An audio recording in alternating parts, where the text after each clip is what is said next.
Hi there, and welcome to the Nerds of Business podcast. My name is Darren Moffat. I'm a director at WebBuzz, the growth marketing agency, and I'm your host. It's great to have you with us for episode 2 of our series on the mindset of the disruptive entrepreneur. We start today's show with a few mystery quotes to whet your appetite on the episode topic. Here's the first one. There is no doubt that creativity is the most important human resource of all. Without creativity, there would be no progress, and we would be forever repeating the same patterns.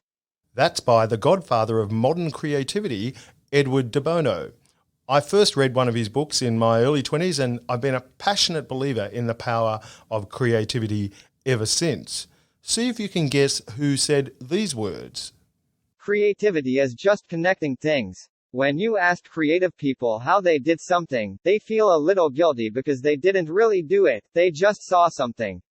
It seemed obvious to them after a while. That was Steve Jobs, the famous founder of Apple. I love his insight that creativity is just connecting things in new and different ways. Before I became an entrepreneur and middle-aged podcast host, I played in bands for years. I've written hundreds of songs and had my tunes played on radio in several countries. Any musicians listening to this will agree that there is no such thing as a genuinely new chord progression or melody. The innovation comes in how you connect the harmony, the melody, and the words in a fresh way. And it's much the same with entrepreneurship, of course. Our final mystery quote comes from the UK. What I have is a malevolent curiosity. That's what drives my need to write and what probably leads me to look at things a little askew. I do tend to take a different perspective from most people. To complete the musical theme, those words are from David Bowie. What struck me about this quote is the term malevolent curiosity. That is such an unusual turn of phrase, but it perfectly highlights his unquenchable drive for curiosity and the role that plays in the creative process. But as we're about to hear in our opening story, creativity can sometimes take entrepreneurs on the most unexpected detours in their journey to the top.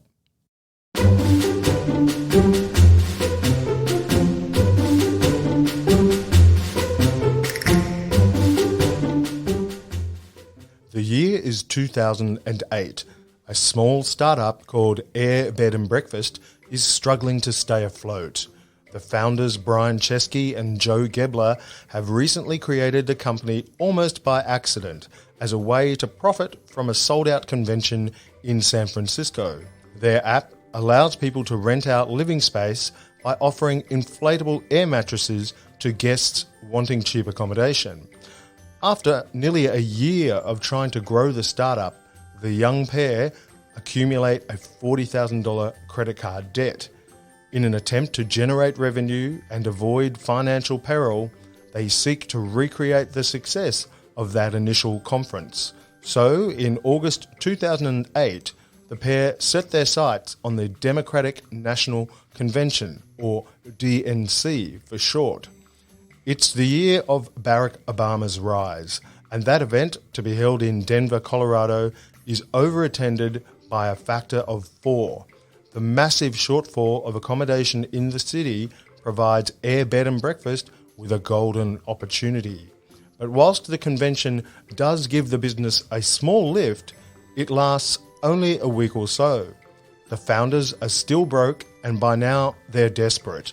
One day, they're sitting at the kitchen table brainstorming ways to extend the impact of the DNC when they come up with the creative idea that will change their lives forever: novelty breakfast cereal.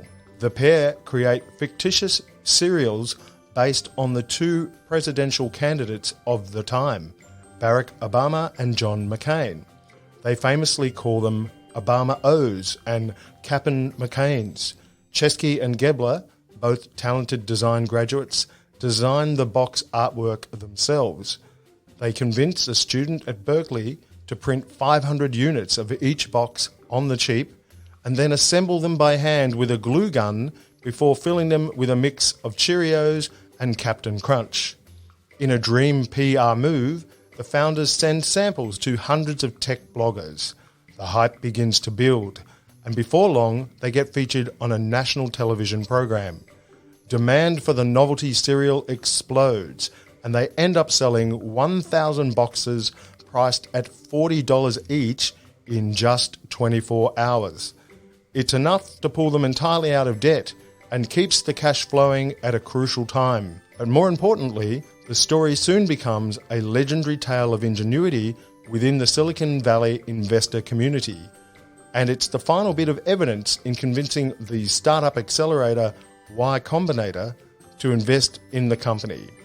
That first external investment goes on to turbocharge the growth of the renamed Airbnb into the $130 billion tech giant it is today. And it was arguably all due to an astonishing burst of creativity under pressure. Now, apologies if you're already familiar with that story. It is quite famous, but for me, it's probably the wackiest example of entrepreneurial creativity that I know of. Lateral thinking, as Edward de Bono used to call it, can sometimes take you in some pretty random directions. But if you believe, as I do, that all entrepreneurship is essentially about solving problems, then it should be no surprise at all that a highly creative streak looms large in the best and brightest disruptive entrepreneurs. When it comes to the Airbnb story, there are actually a few interesting postscripts. The first is that Brian Chesky's mum was so taken with the success of Obama O's that she advised him to ditch the accommodation app altogether and focus on the breakfast cereal market instead. Good thing he didn't listen to her. The second is what the head of Y Combinator, Paul Graham, actually said to Chesky and Gebler when he agreed to invest in Airbnb. "Wow, you guys are like cockroaches," Graham said. "You just won't die." Chesky later realised that this was a compliment, and Graham explained, "If you can convince people to pay $40 for a box of cereal, you can probably convince them to sleep on each other's air mattresses. You guys are in."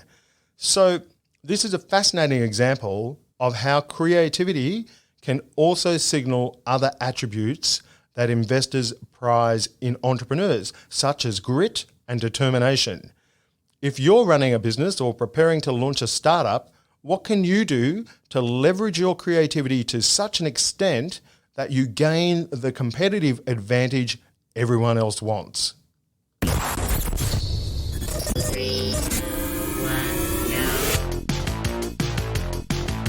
I love data. I love kind of looking through the data. You need to have systems, you need to have structure. You're going to get chopped to pieces. Enthusiasm is unstoppable. We kind of hit a point where we were like, we need another leader. Surround yourself with people who are smarter than you and richer than you. This is Nerds of Business. We'll start the show in a minute, but first, a word from our sponsor. Incoming transmission. Hi everyone, it's your host, Darren here with a special announcement. We've launched a new website for the show at nerdsofbusiness.com.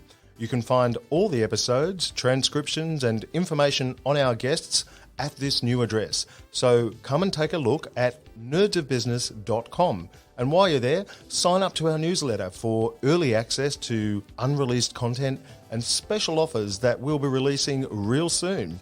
It's the best place to totally nerd out. All systems operational.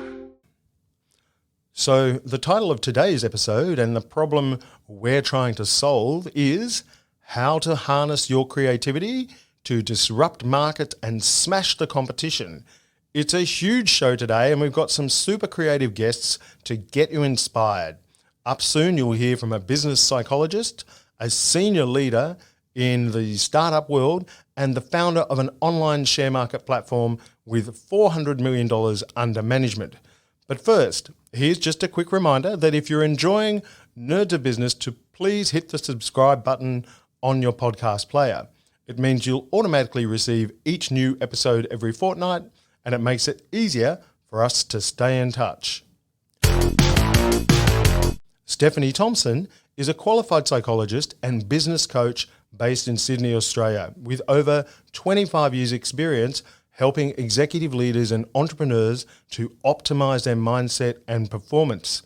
She's the founder of her practice Insight Matters, and she's regularly in the media, appearing on the ABC, Channel 9, and the Financial Review. So we're thrilled to have her as our technical expert for this series on entrepreneur mindset. I began by asking her to unravel the mystery of creativity and to also explain why it's so important in an entrepreneur. So from your perspective as a psychologist, what's the clinical or technical definition of creativity? Well, creativity is about ideas, really. So imagination and inventiveness. So it's not arts and crafts, just to be clear. Yes. Yes. Good point. So it's about ideas, imagination, and obviously how that's brought to bear to whatever the sort of commercial venture is at the time. What qualities feed into that? What goes into that creative process? It's one of the grand mysteries, but there are some features that are quite clear. So one is open-mindedness as a trait, curiosity, typically, and there also seems to be a feelings base to this kind of personality. So a bit more right brain, fluid thinker, less compartmentalized in their thinking. Yeah, so I think I'm very interested in what you just said there about the sort of the fluid thinking, the curiosity. I mean, one of my pet hates is what I describe, and others use this term as well, as binary thinking. Everything's either black or it's white. So I think I'm pretty safe ground by assuming that most creative people are not binary thinkers. But is creativity something that can be learned? I would say to some extent. There are quite a lot of techniques. If you Google how to be more creative, there's a lot of stuff. There are techniques. People have written books on how to be more creative. I do tend to think, though, that what we think of as these brilliant examples of creativity, there's something usually quite innate about that trait. And also the difference interests me between ability and inclination, in that all of us probably have the capacity, the ability to be more creative. We can learn these techniques and apply them. But it strikes me that you either have the inclination or you don't. In your consultations with various entrepreneurs and business owners, what strikes you as being the main reason why creativity is so important? I think it depends on the kind of business. The one obvious one, perhaps, is that many businesses begin with a seed idea. So the entrepreneur tends to have the seed idea. They're the supplier, the impetus for the entire venture. There are also businesses, I'm thinking of one of my coaching clients who is a very, very creative person, and his business, by its very nature, has to continue to produce creative output. And he's very much the creative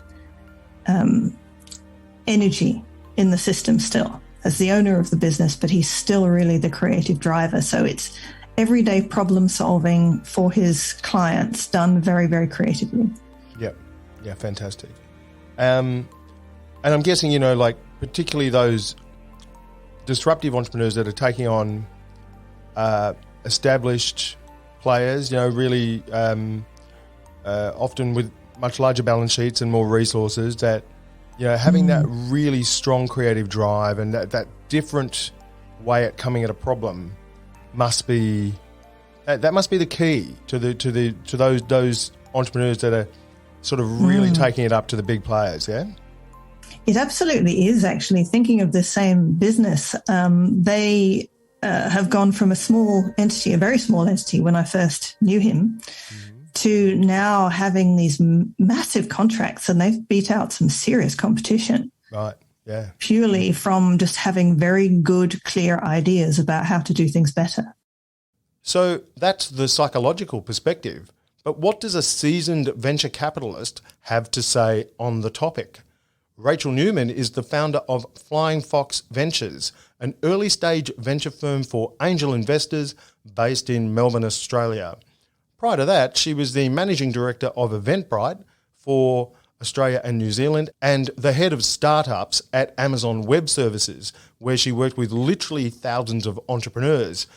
She's also served as the chair of Startup Oz, Australia's national startup advocacy and lobbying group. So she's a highly respected leader in the startup ecosystem who knows exactly what it takes to be a disruptive entrepreneur. Rachel is about to share some fascinating insights on creativity and some really interesting success stories that we can all learn from. Especially when you are building something that doesn't exist today, when you are trying to imagine a world that doesn't exist as it does today, creativity is really paramount. And that's why so many early stage founders and their early stage products are misunderstood, because the general population lacks the creativity to see the world differently. And I can say that I personally, whenever I feel like I'm in a rut, I go and look at art. I don't know if you can see this is obviously on voice, but yeah. I have paintings just stacked back there. So one of the great privileges is I also sit as on the board of trustees of the NGV here in Victoria. So modern art is something that's really important in my life. And that's because it moves me, it gets me out of my head and gets me into my feelings. And when I'm walking through an art gallery and looking at art, I'm activating a part of my brain that really complements the part of the brain that is decoding pitch decks and meeting founders. And it allows me to be open to the unknown and open to possibilities as they don't exist today. The thing about creativity is there's a saying that says creativity loves constraints. And the constraint that I like to put on creativity is a very real customer problem. So when you deeply understand the customer problem, there are many degrees of freedom that you have to come up with the right solution. That's where creativity comes in. But where I've seen companies fail, where I've seen founders pitch to me and I've passed, is when I can tell that they've just had an idea. Like, I just had this idea and now I'm building it. It's like, whoa. The idea needs to come from, wow, there is a problem to be solved here. And then how can I think about the right way to solve it? And so that's just my tip on creativity is give yourself the constraint of a customer problem. It means that you have someone who will buy that thing, right? Absolutely.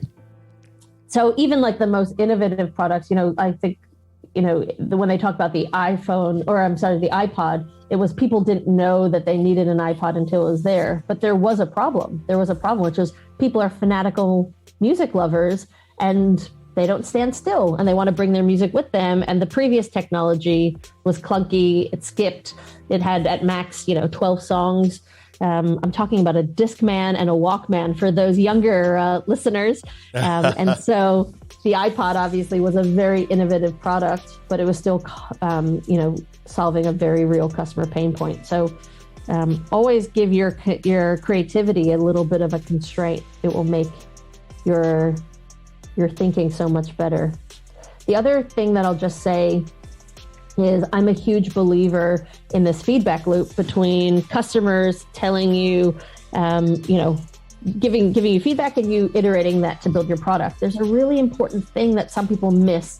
And I always say that customers are terrible product designers, right? So customers will say, I want you to do this and this to your website, or I want your product to have a red knob. Now, don't listen to them. You have to hear them, but you don't have to listen to them. So what's the difference? Hearing is when they said they want a red button on the website, they're not saying put a red button. What they're saying is, I don't know what the call to action is here. I'm lost. Guide me. Yep. And so when all of a sudden you realize they're saying red button, their pain is give me something to do, all of a sudden you have a few different ways to creatively and strategically think about the solution. But if we just go ahead and throw the things on that our customers say, we're going to get a pretty clunky and ugly product because that's not their job. Your customer's job is to show you their pain, and it's your job to translate that into an elegant solution. So that's just another hot tip that I give a lot of my founders.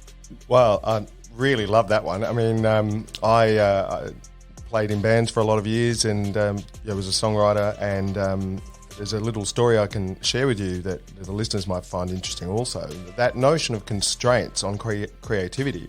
There's a little band called U2. I don't know if you're familiar with them. Yeah, I've heard of them once or twice. I actually went to a big concert at a stadium here back when that was a thing. Oh, right. Yes. Okay. Well, I went to their last tour as well. And so this is quite not that well known, but it's a genuine anecdote about one of their songs. So one of their earlier songs called I Will Follow is from about 83. They actually wrote that on a guitar that only had 2 strings on it. And so, and The Edge, who wrote that song, he has talked explicitly about having limits.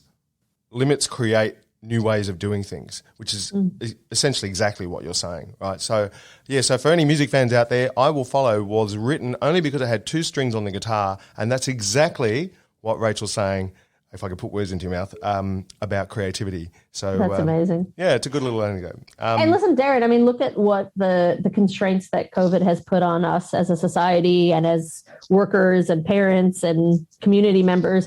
I think that it has, I mean, many people have said this, I'm not the first, but it has accelerated so much of what we call inevitable, inevitabilities. It has just accelerated it to today, whether that is, remote working or, video conferencing. It's such a blessing that there's so much that we don't have to do face to face. My last year at Amazon, I was on a plane 52 weeks of the year. I just I don't want to say I love COVID at all. It's been, challenging for so many people in so many ways. But I do think that the constraint that COVID has put on companies and on people has, in some instances, driven better ways of working, better ways of living, and more productive work environments. And now for the first of our entrepreneur guests. Chris Breike is the founder and CEO of share investing platform Stockspot.com. Based in Sydney, Australia, they've got $400 million under management and they're scaling fast. Have a listen to what Chris has to say about the role of curiosity in his creative process. So, Chris, I'm really keen to learn, what personality traits do you find yourself drawing on most in your journey so far? There'd be a few. So, I mean, one of them I kind of find that I draw on all the time is just a curiosity to understand different things. Like I really have a love of learning new things. And it was definitely something that excited me about starting a business. Is I went from, my old job was trading shares essentially, where you're in front of a screen doing the same thing every day. I did find it very engaging and interesting, but you didn't get a lot of variety. In starting a business, you have to learn marketing, you have to learn operations, you have to learn human resources, you have to learn so many different things. And I think, typically entrepreneurs are really curious about learning these different things. So whether it's really getting into the weeds on attribution for digital marketing, for instance, or, how to build a great process or how to build a great culture. Yeah, I find that these are all really interesting, even though they're outside of my kind of natural field of expertise. So I'd say, curiosity would be one. And what about, you mentioned before, maybe putting some noses out of joint with this model that's disruptive, that indicates the courage to be disliked, okay? And that is often a key trait in disruptive entrepreneurs. They're not afraid to be a bit unpopular with established or entrenched industry players. Is that a part of your makeup, or is that a part of it you don't enjoy?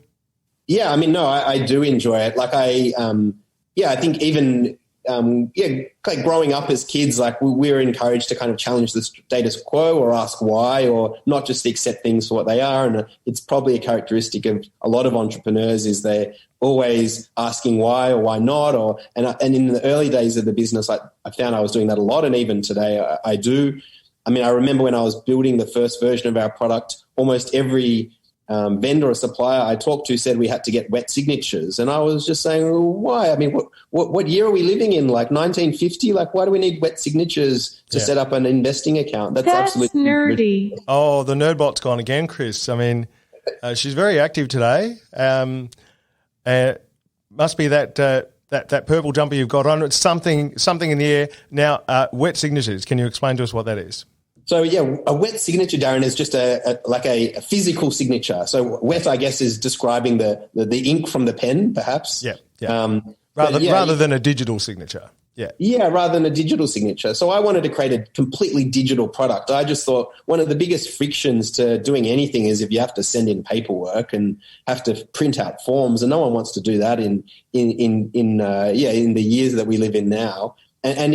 If you look at great digital experiences for other products, whether it's online shopping or travel, I mean, there's nowhere that you have to print off forms anymore. So it was one of the first problems I had to solve as, you know, when I was setting up the business, is every financial service provider I was talking to was saying, yeah, we can help you open up these accounts for your clients. Here's the paperwork you're going to have to get them to fill out. And I said, there's no way I'm getting my clients to fill out paperwork. Like, I can't work with you if you're going to require me to do paperwork. Yeah. So, yeah, I mean, definitely asking why and questioning why. And I mean, I remember back then they all said, oh, you know, you just have to do it that way. And I said, why? I mean, I went and read the legislation. I said, look, the legislation changed in 2001. There's no legal requirement for it. And often it would come back, oh, our compliance department says you have to do it. So yeah, I think you have to be kind of questioning why and questioning the status quo a lot. Yeah, and I think that, I mean, plays out in different ways as well, because you also have to accept that, and you've kind of touched on it already, like you're not going to be popular with everyone, and not everyone's going to gravitate towards your idea. I think I read or heard early on in my sort of journey of setting up the business that, like, on day one as an entrepreneur, you're the only one with the vision and the idea, and so you can't expect everyone else to kind of understand it or see the vision, and it is really your job to bring on other people into the journey. And so I remember taking that to heart and therefore never really feeling too bad when people kind of disagreed or said it wasn't possible or said it was a waste of time, because I said, well, that's great. I mean, that means I'm onto something that, you know, that no one else has already thought of or no one else has thought is worth doing. And it's, you know, it didn't reduce my motivation, actually increased my motivation. Wow. So, and I think maybe that's a characteristic that's probably similar for a lot of entrepreneurs as well, is you need to accept that you're going to get a lot of no's. And, you know, look for learnings rather than look for the disappointments of no's, because, yeah, there's going to be a lot of doors that get shut in your face and a lot of paths that get blocked, and you've got to have the resilience to, you know, keep on fossicking for the next door that can open for you and never give up. And, yeah, that's another, I guess, thing that I was always instilled to me as a kid. I mean, we did a lot of sport as kids, and yeah, definitely growing up, the not giving up mentality was something that was drilled into us. Well, I can see that. Yes, it's pretty evident already. And so that's what you've just touched on there. Is stubbornness, I would say, is probably how most people would describe it, Darren. And this was backed up by another entrepreneur that I spoke to for this series. Zara Lord is the founder of upaged.com, which is an app connecting hospitals and clinics with nurses to solve their staffing problems. She's disrupting the conventional labour hire model in the health industry, and it turns out her childhood growing up on a remote station in North Queensland was the perfect preparation. So, as you know, this series, Zara, is about the mindset of the disruptive entrepreneur, and you know, obviously, classic case of that. It's wonderful to have you on the show. I'm very interested to uncover, you know, the main personality traits that you find yourself drawing on the most in this journey so far. You know, so you know, it's a huge thing to be a disruptive entrepreneur. And it's really it's a very tiny cohort of the population who can not only respond to the calling and get in there and have a go, but who can succeed, right? It's even smaller. So maybe share with us what personality traits in your own character that you've found really kind of calling on and getting you through this struggle. I'd say there's two. Curiosity is a big thing. Right from a young age, I've been okay with what I don't know, because I've been surrounded by really handy people on the station that know how to do stuff. And so it was all about curiosity on how to fix things and how to do that. I think I was 14 when I fixed up my first car. I pulled a 1986 HJ Holden out of my parents' dump yard and set to work getting it going again. And while I was really curious to understand how it worked under the hood and fix it myself, I also knew that it takes a community as well, that there's people around you that know that. So I've never been afraid of what I don't know, because there's people around you. There's software developers, there's marketers, there's the whole works of support out there that helps you get to your end result. So I think curiosity to find out the information you need and not being afraid of what you don't know. But the other big thing is your network. So I like to think I'm a fairly people person, and I have the most incredible support team around me unofficially of other startup founders, other people who've been extremely successful in businesses or worked for large companies in a myriad of different industries. And when I get stuck on something, I think I'm surely not the first person to have come across a challenge like this. Who can I reach out to? And I go and have a coffee with someone and we nut it out, and I walk away feeling a little bit clearer. So I think those two things have been really key for my journey anyway. Wonderful. No, there's a lot that entrepreneurs can take from that.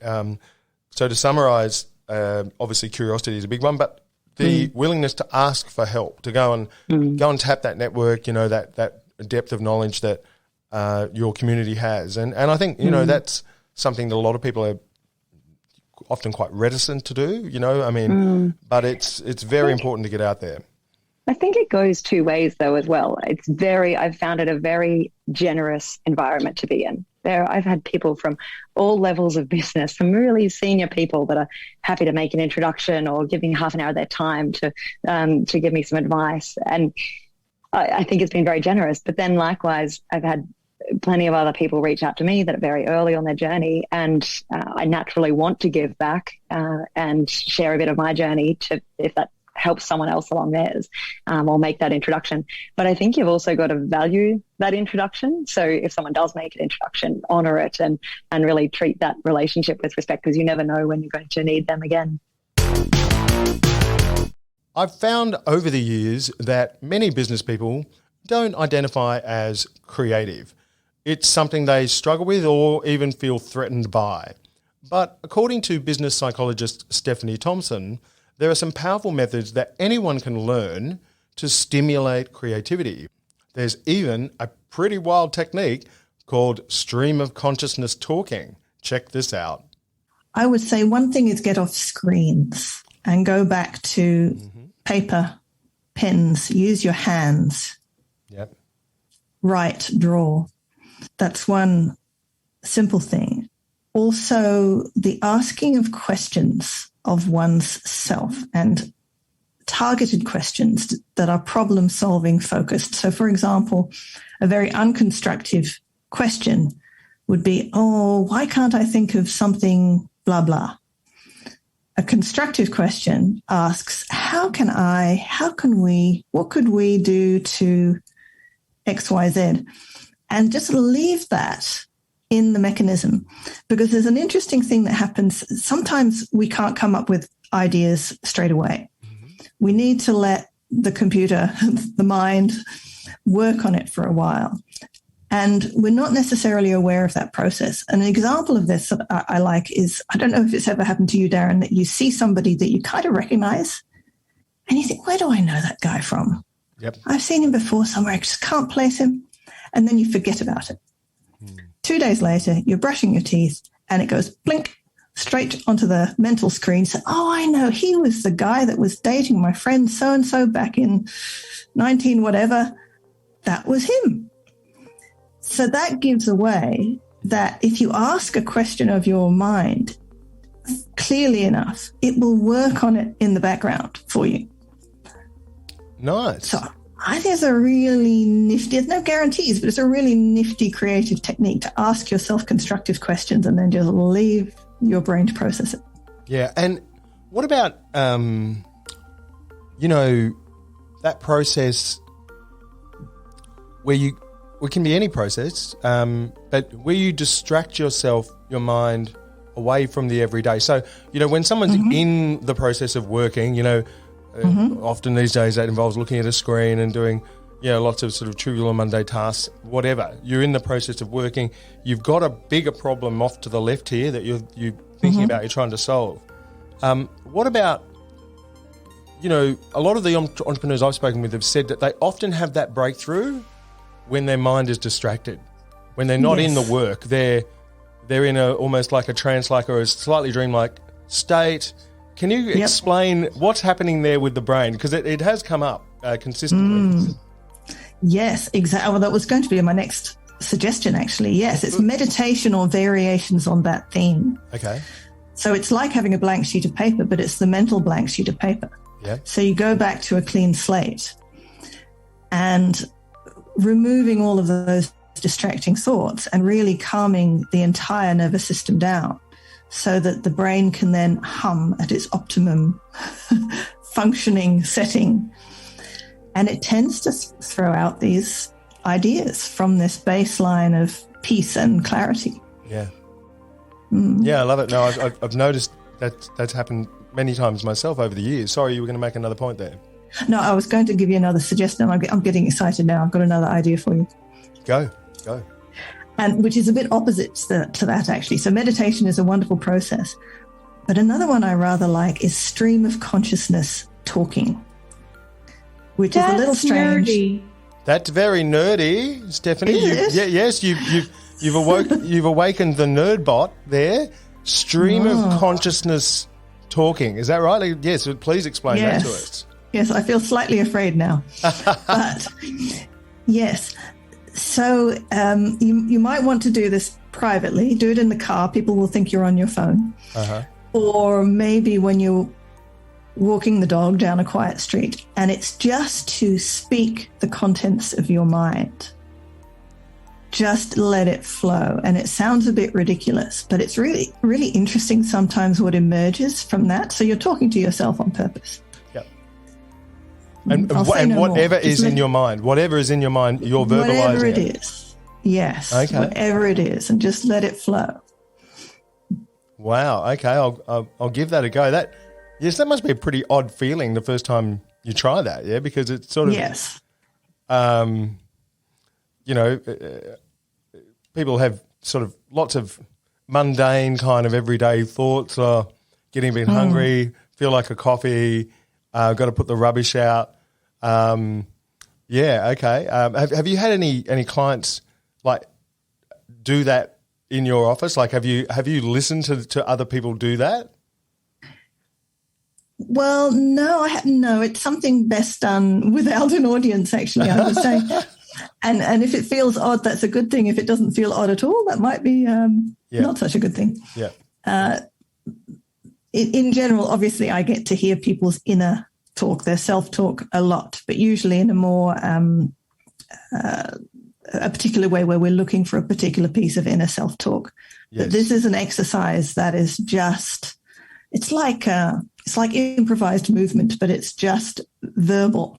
And I also asked her a question that I've been curious about for a long time. Is there a correlation between high IQ and creativity? Her answer might surprise you. Oh, that's a multifaceted question. There is apparently a correlation between creativity and IQ, but only up to an IQ of 120. Okay. And thereafter, it ceases to have a relationship. Whether spending more time produces the same outcome, theoretically it might, but if you're spending more time with the same rigid mind, what are the chances? I would suggest that to get that fluidity of mind or something resembling it, you could use many minds. Brainstorming, tossing ideas around with multiple minds rather than just being stuck within the boundaries of one's own. Okay, so hang on, I need to break that down. When you say many minds, are you saying collaborate with other minds, or are you saying explore different ways of thinking within your own mind? I'm saying use other people, other minds, contrasting perspectives and thinking styles, and bounce ideas around that way instead. So this is the benefit of teaming and collaboration. Yeah. Yes. As Stephanie mentioned before, meditation and physical activity can really help get the creative juices flowing. This was also a theme of my chat with British entrepreneur Sam White. Sam is the founder and CEO of the UK-based Freedom Services Group, where she's disrupting the staid old world of insurance with multiple brands such as Parker Insure and Action 365. In 2020, she launched Stellar Insurance into the Australian market, and it's the first company to offer insurance for women by women. Let's hear what Sam does to get into what I would call peak creative flow. Yeah, so when I was younger, obviously, broken leg to testify that there was obviously a factor.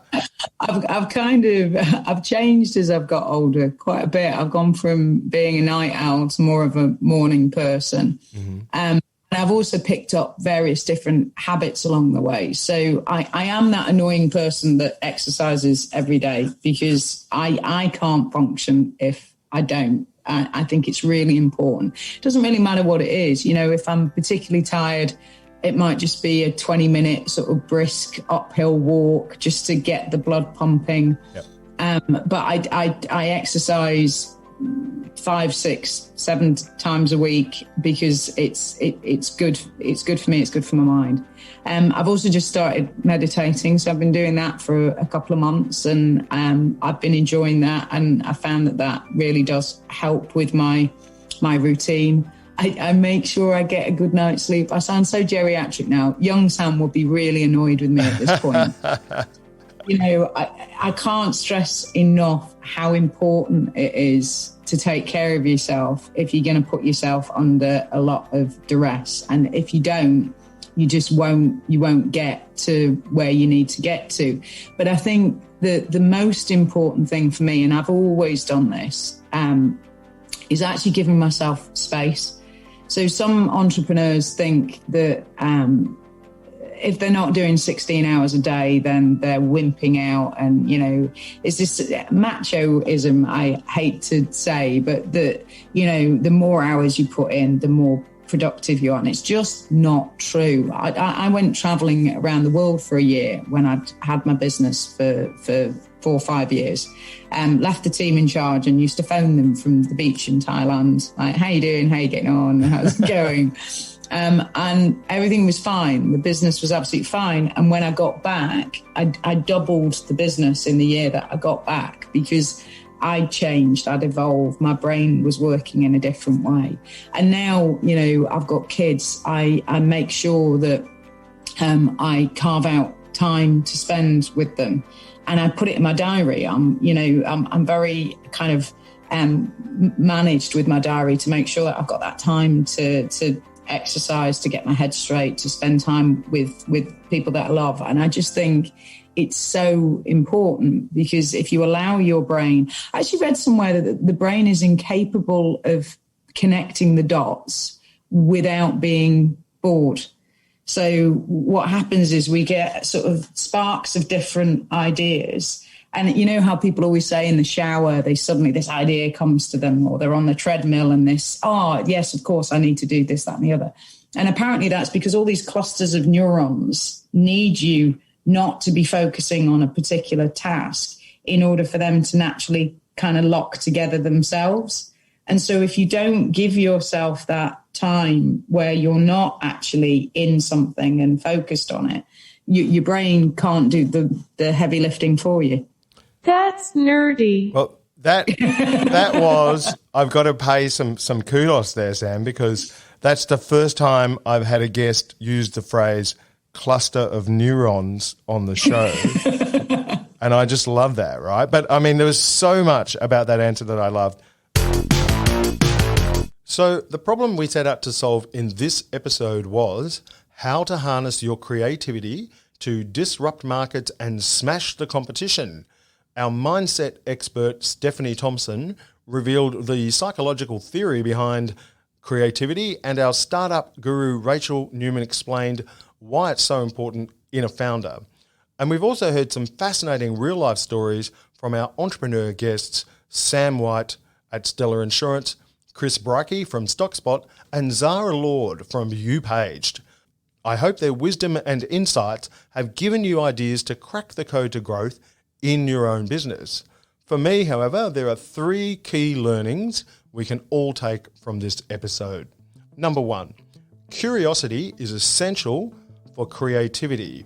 We heard again and again why a strong drive to understand how things work is the key to creativity and problem solving. So if you're not a naturally curious person, this is definitely an area to work on if you want to be more creative. Number 2, ask questions.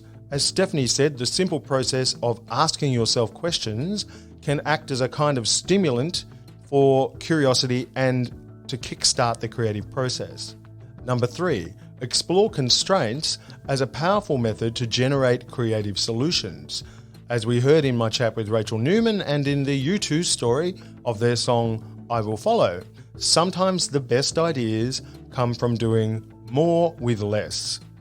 Going back to the Airbnb story at the top of the episode, a strong creative streak in an entrepreneur is highly prized by leading investors. Launching and scaling a venture is all about problem solving, so your chances of success are just that much higher if the founding team live and breathe creativity. I have perhaps a controversial view that I'm going to share with you now. I believe that if many of the iconic global billionaires that we all know, such as Elon Musk and Jeff Bezos, weren't entrepreneurs, there's a good chance they'd be successful artists. Because the creative impulse that drives both artists and entrepreneurs comes from the same place. Richard Branson is a case in point. Look at all the hundreds of crazy PR stunts he's done over the years. They're all brilliant examples of creative marketing, and they get millions of dollars of free media for his Virgin brand. There's even an argument to view his public life as one long piece of performance art. And on the flip side, consider David Bowie. No one doubts his artistic integrity, but he was also the first rock star to innovate the standard music business model by securitizing his songwriting royalties. A lot of people don't know that. And people don't think of him as an entrepreneur, but needless to say, he made an absolute fortune by applying his creativity commercially rather than artistically. So, in my view, there shouldn't be anything elitist or sniffy about creative thinking. It's an incredibly powerful skill that we should all be encouraged to master. Because if one thing is clear, becoming a disruptive entrepreneur without a strong creative drive is almost impossible to imagine. We're coming to the end, but before we go, we've got a special treat today. Chris Breike from StockSpot shared with me the most remarkable tip for stimulating creativity that I've ever heard. So check this out. For me, I've always found like great ideas never come sitting at a table or sitting at a desk. Yep. And it's probably not uncommon. So for me, it's always getting out there for a run or doing sport somewhere where the blood's pumping around your body, where you can have a clear mind, and that's where the best ideas usually come. And then for me, the other unusual one that I do, which is if I am trying to focus on something, and it's usually not the sort of creative side, it's just, wanting to get stuff done, I'll actually put one song on repeat. And I have the amazing ability to listen to one song on repeat probably for 6 hours straight and not get annoyed by it, although my wife and others in the house, if it is not on my headphones, do get annoyed. But for me, you kind of get into this sort of zoned out area where you no longer pay attention to the words and the music keeps on playing, but it really allows you to focus very well. Well, that is an amazing tip. I've never heard anything like that before. Not only am I going to try that, I'm certainly going to annoy my family with it, but I'm going to advocate for other people trying that, and I'm also going to give you a little bit of homework, Chris. Next time you try that technique, the song I want you to use that with is "Total Eclipse of the Heart" by Bonnie Tyler. So I want to see how that will work with that particular song. I think it would work. I mean, it's a great song, and there's I think there's my favorite version of it is there's I think it's called like the visual version of online where they put on new lyrics. But the problem is, if it's a song that has too many highs and lows and makes you want to sing along, you can be a little bit distracted. So thanks for listening to episode 27 of the Nerds of Business podcast. If you've enjoyed it, please leave a review on Apple, Spotify, Google, or wherever you listen to your podcasts. It helps us climb up the ranks and become more visible to other people just like you. Remember, we want to help as many entrepreneurs and businesses as possible. If you've got a question or some feedback, we'd love to hear from you, of course. You can engage with us at our new website, nerdsofbusiness.com. That's nerdsofbusiness.com. So feel free to reach out and say hello. I want to thank all of our guests and the team at WebBuzz for helping me put this show together. We'll be back in 2 weeks with our next episode, which is on the topic of entrepreneurial confidence and the subtle art of bending rules. Until then, I'm your host, Darren Moffat, and I look forward to nerding out with you next time. Bye for now.